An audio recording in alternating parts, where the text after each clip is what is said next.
The accusations are graphic and at times gruesome. The testimony more shocking each day. And a man who testified that he was at the center of several alleged freak-offs is here to tell his story. Thank you for streaming The Case. Sean Diddy Combs. I'm David Ushery.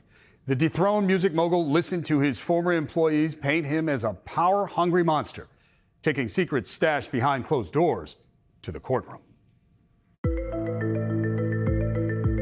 We heard from a former assistant to Combs who testified the once powerful music mogul wanted to kill rapper Kid Cudi in a fit of jealousy. She was the only witness we heard from today. Her name is Capricorn Clark. She talked about working for Sean Combs for a long time, witnessing violence, talking about taking many lie detector tests. She said that Combs demanded excellence and the threats of violence started on her very first day. She says Combs got her out of bed at gunpoint after learning that Cassie Ventura was dating Kid Cudi. He said, "Get dressed. We're going to kill this blank."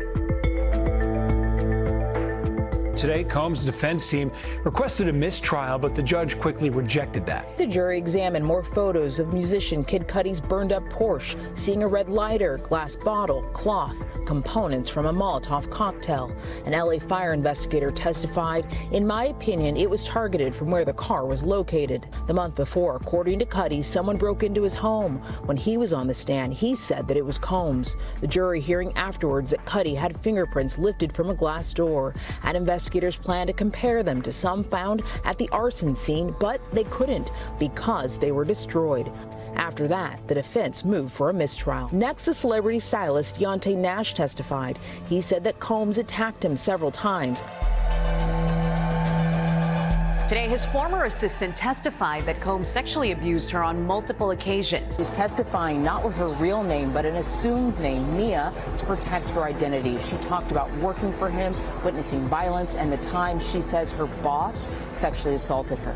Saying about the experience, it was chaotic, it was toxic, it could be exciting. The highs were very high, and the lows were very low. Saying that she once went 5 days without sleep until I was physically breaking down, my hearing went, I had blurry vision, and I saw lights that weren't there.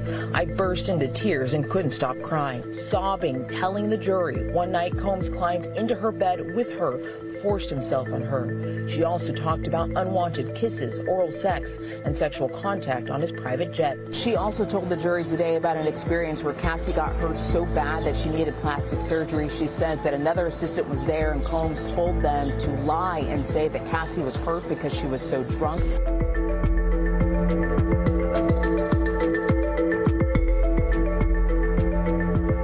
His former assistant was back on the stand. Like yesterday, she was emotional on the stand today. She kept her head down as she was talking to the jury, and she was speaking very softly. Combs' attorney showing Mia social media posts, pressing how she could publicly wish him happy birthday, call him her mentor, when she says behind the scenes that Combs was physically and sexually abusive. They also learned that when she left, she got a $400,000 settlement that she split with her attorneys. And so here on The Case, we'd like to take a little bit more time and focus on some of the things that the jurors saw and heard. So we want to talk about the evidence of Kid Cudi's car. Leather lined with gasoline, luxury, cayenne-colored seats coated black with ash. It's a Porsche that's being used to paint the picture of two rappers on a collision course. Kid Cudi believes the attack on his car was carried out by Sean Combs.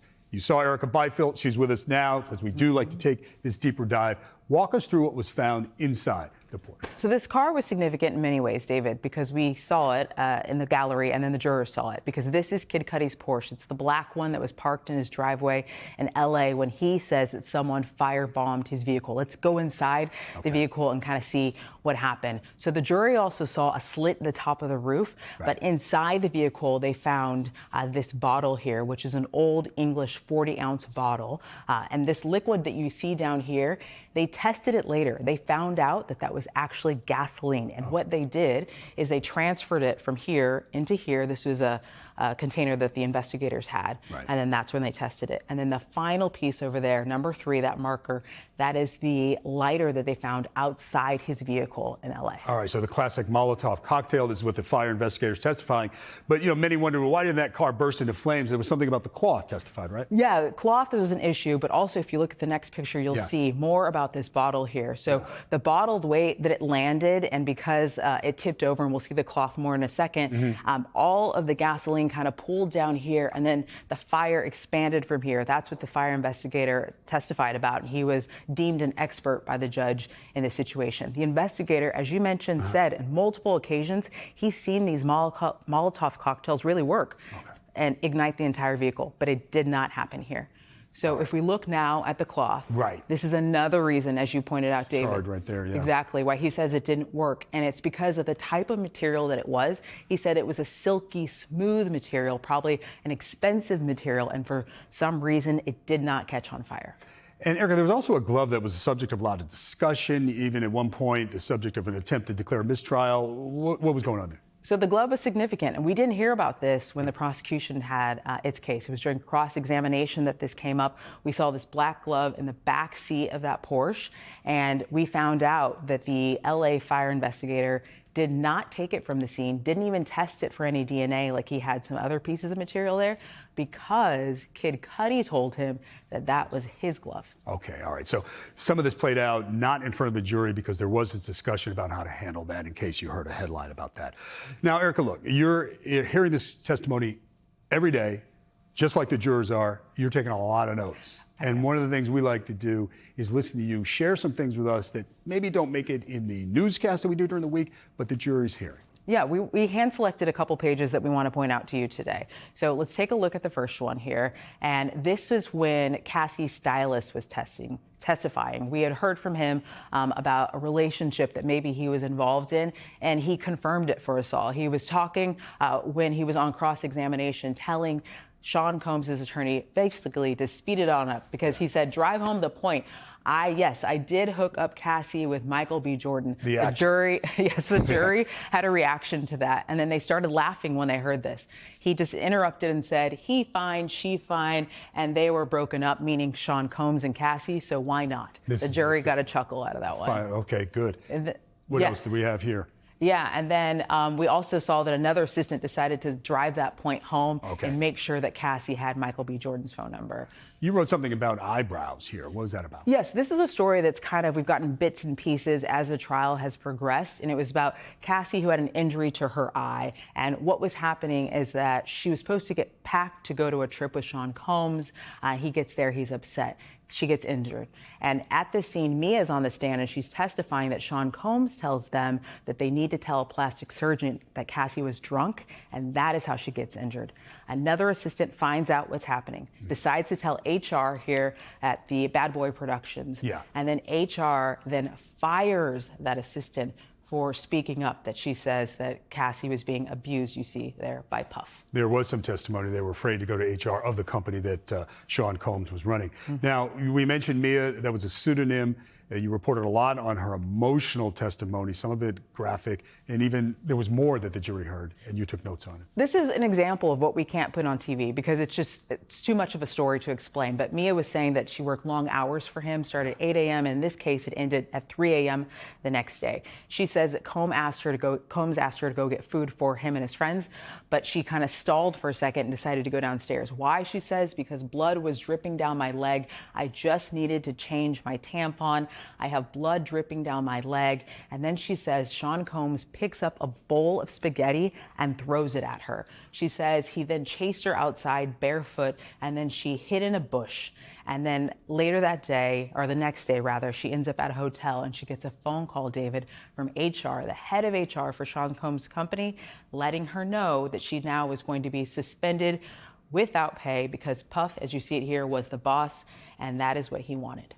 I just want to ask you a little bit more, because you listened to the testimony of Mia, and the defense really came with an aggressive cross-examination, correct? Trying to say that some of this activity was consensual. They used her social media. Give us your thoughts and impressions of the testimony. Yeah, they really did. They kind of dove into her a lot because she said some very positive things about Sean Combs on social media. She talked about working for him for 8 years and the highs and the lows. But she said the positive posts, those were the highs. The lows were what was happening behind the scenes, and that was the sexual assault. She said that she never wanted that, but it always seemed to happen when Cassie was not around, and it was not welcome.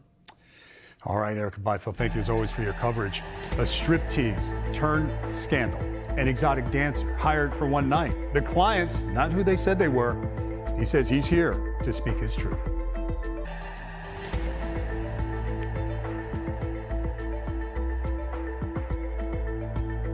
They're explicit, X-rated, and unsettling to many. Diddy's freak-offs, as alleged by prosecutors, are described as elaborate sex marathons.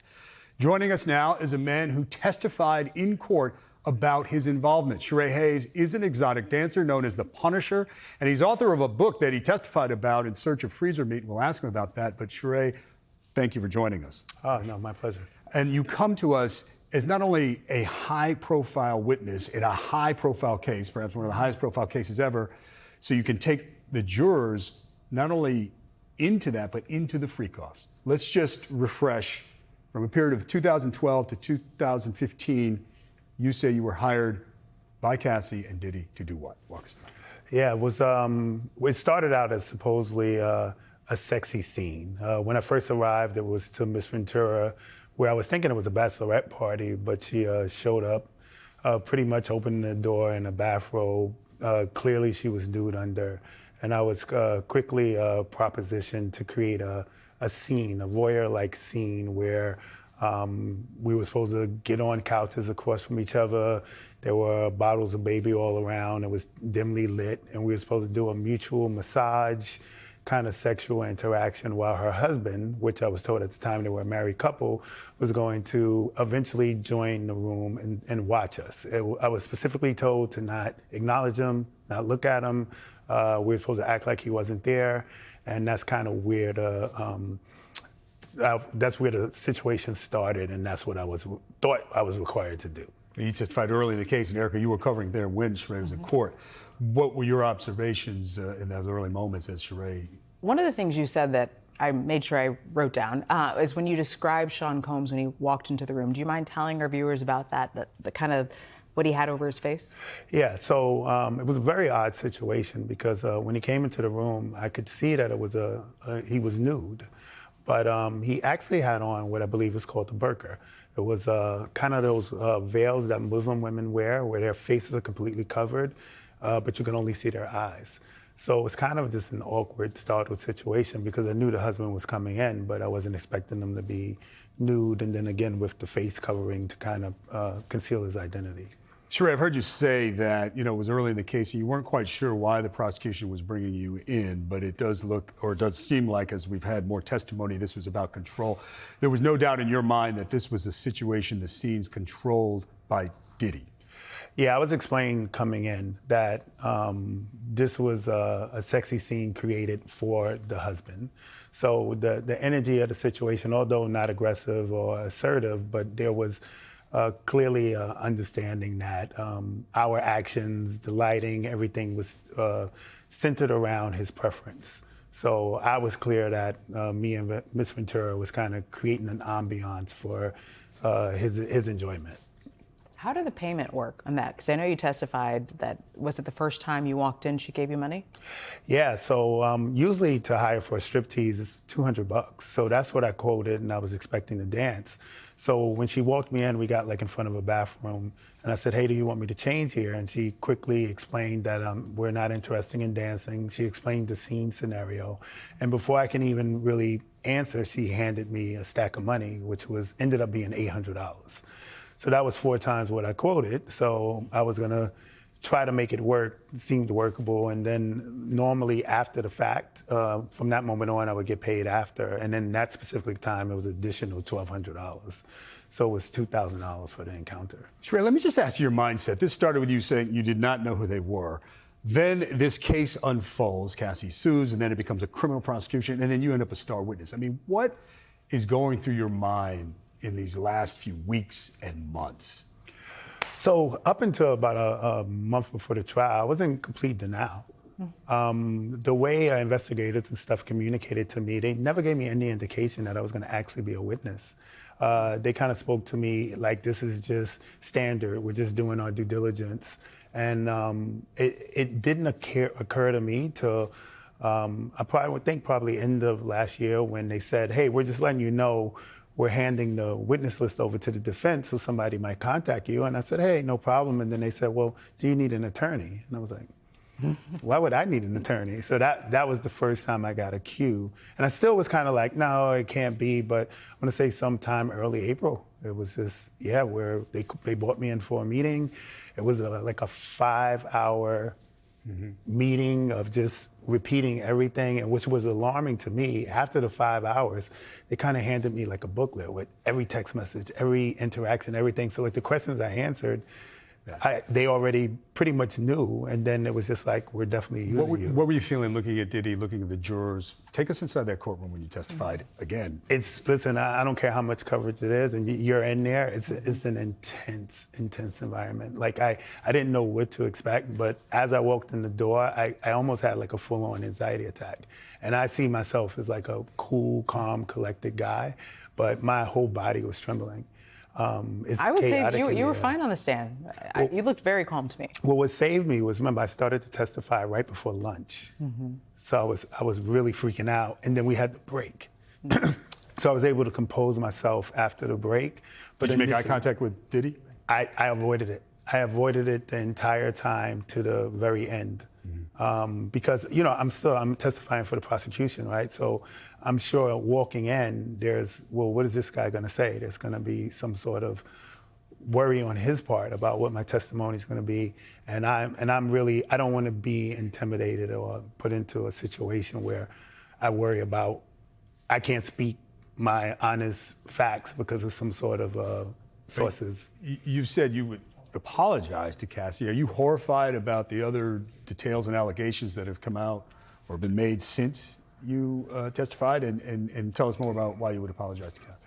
Yeah, I mean, you know, even though in my actual experience, I didn't see aggression, or it didn't appear to be like she was under distress, but when you hear her testimony and the idea that she was forced and doing this against her will and heavily medicating herself to get through it, you know, as a man who, you know, was raised by a single mom, I respect women. You know, my profession is dealing with women on a high level in terms of the celebrations and stuff. Just the idea of possibly being a part of a woman being forced into these acts is just doesn't sit well. So if I did create that scenario for her, even unknowingly, that's something I would want to apologize about. And in your experiences, you're saying Combs was just merely a voyeur in that, right? No physical interaction, you're saying? Yeah, no physical interaction, always across the room. And as I think back to it, the lengths that he was going to hide his identity, every time they would interact,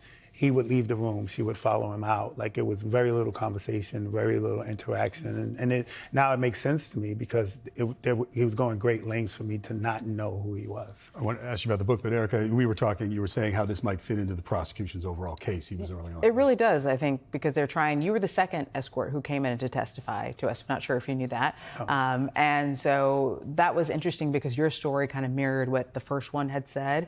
And David, about that, I mean, what did it feel like to see the jurors jotting down notes when you were talking? That's what I've been wondering. I wanted to know that from you. So the situation with the jurors, I kind of avoided kind of seeing the room. You know, I tried to focus on whoever was questioning me, and just trying to not be distracted, because you worry about being on, especially when you get to cross-examination, you get all this information that people are going to jump on you, and I just wanted to be as focused and speak as clearly and concise as possible. So I kind of didn't survey the room too much because it was nerve-wracking. It was already a tough scenario.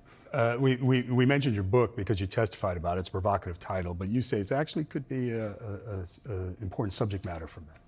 Yeah, you know, even being a part of this thing, the anxiety that happens with sexual situations, and we know every time you cut on the TV, there's a Cialis commercial, a Viagra commercial, something focusing on men declining sexually. So my book was written to capture that, me experiencing that, and try to self-help men to deal with their own decline. And it ended up tying into the case because that situation caused me a great deal of anxiety, which affected my performance, affected my belief in the use of pills because I was over-medicating.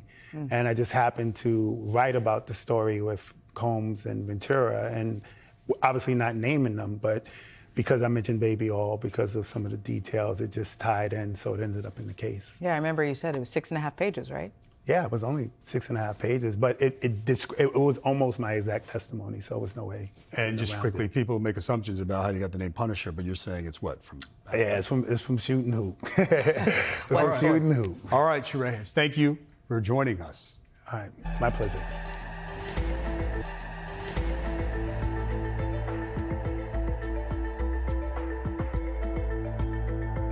The high publicity of this trial makes it messy and complicated. But if there's somebody I want to help me sort through it, it's NBC News legal analyst Danny Cevallos. Danny, the case has even reached the Oval Office. And so as the week closes out, we just want to listen quickly to what President Trump had to say when he was asked about considering a pardon. Would you ever consider pardoning him? Well, nobody's asked. You had to be the one to ask, Peter, but nobody's asked. But I know people are thinking about it. I know they're thinking about it. I think some people have been very close to asking. First of all, I'd look at what's happening, and I haven't been watching it too closely, although it's certainly getting a lot of coverage. I mean, testimony's still underway, Danny. What's the impact or potential impact of just that statement? Anything? Yeah, it's probably no impact. This is Trump just saying words and they're coming out of his mouth. But I mean, as president, he can pardon someone at any time. He can pardon someone even before they're arrested. So he could do it now. He could wait until he's convicted. It's totally up to the president. All right, let's ask you about the testimony this week. People who worked with Sean Diddy Combs at various points, a lot of graphic testimony. A lot of it seemed to speak to force or compulsion. Talk to me about what you heard from witnesses this week. Force, coercion, and forced labor. And the reason that's important is because of the racketeering charges, or specifically racketeering conspiracy. And one of the theories of the government that they have in their indictment is that one of the purposes of Combs's illegal enterprise was forced labor. So the testimony about working around the clock, not being allowed to sleep, being told where to go and where not to go, that all goes toward the forced labor. And then, of course, the violence goes to, as you said, coercion. All of these are parts of the sex trafficking. The coercion is a magic word that applies to sex trafficking. But when you hear about other crimes, arson, violence, usually those will dovetail into the racketeering charges. But again, and I know you've talked about it, Danny, these are folks who jurors have to be convinced felt they had no choice. Some are saying, well, couldn't they have left? And I know they had a psychologist testify to that, but this is what the defense would try to point out, I'd imagine. Yeah, well, it's interesting. The government had a psychologist to testify about domestic violence and romantic relationships. I was there. She may have testified. I don't recall her testifying about workplace relationships, about people being unable to leave their bosses, more like unable to leave boyfriends and husbands. But, you know, you have to wonder, in today's modern era, does the jury look at someone who felt they couldn't leave this horrible boss as a similar arrangement? Or are some of those jurors going to say, listen, it's not like you lived with him. This was a job. You can go get another job. There is a very real possibility that the jurors could go either way. All right. Now, it closed out with some emotional testimony from Mia, a pseudonym for someone who worked with them. Talk about the impact potentially on a jury, and then how a jury discerns between the emotion and the domestic violence and to the issues that the prosecution is trying to make. Yeah, emotion is another thing that can go both ways. If a jury decides that you're overly emotional, that maybe you're too precious, they may find that you're not credible. On the other hand, emotion, if it comes across as believable and appropriate, that's the key. Is it appropriate for the circumstance? Then the jury may conclude that this is a credible witness. But, you know, all week we heard about how that the cross-examination might have been too hard on some of these witnesses. And to that I say, probably true, but this is a criminal trial. I'm a criminal defense attorney, so I'm biased. Forgive me. But this is another defendant who's essentially on trial for his life. So you got to explore credibility, and it's never easy to do it with victims of violence or victims of sexual violence, but you have to. And I wanted to ask you, because I know you've dealt with this, in the aggressive cross-examination of Mia, they pointed to some social media posts. Yes. And that's something that is a part of contemporary life now, right? Absolutely. And, you know, look, every lawyer warns their client, be careful what you put on social media. And sure enough, it comes back to haunt witnesses. And in this case, the defense cross-examined for hours the witness about her favorable social media posts about Combs. And that tends to show a lack of credibility. How can you say he was this horrible if you came back to him time and time again? By the way, it doesn't go so much to consent, because you can't consent consent to violent crimes. However, it does go to credibility, and credibility is always an issue that you have to explore. All right, Danny Cevallos, we need you to come back and make sense of I'll be here. this. Thank you. Thank you so much. The wrenching testimony continues as we watch the Combs entertainment empire crumble under the weight of the allegations. We thank you for watching the case, Sean Diddy Combs. Until next time.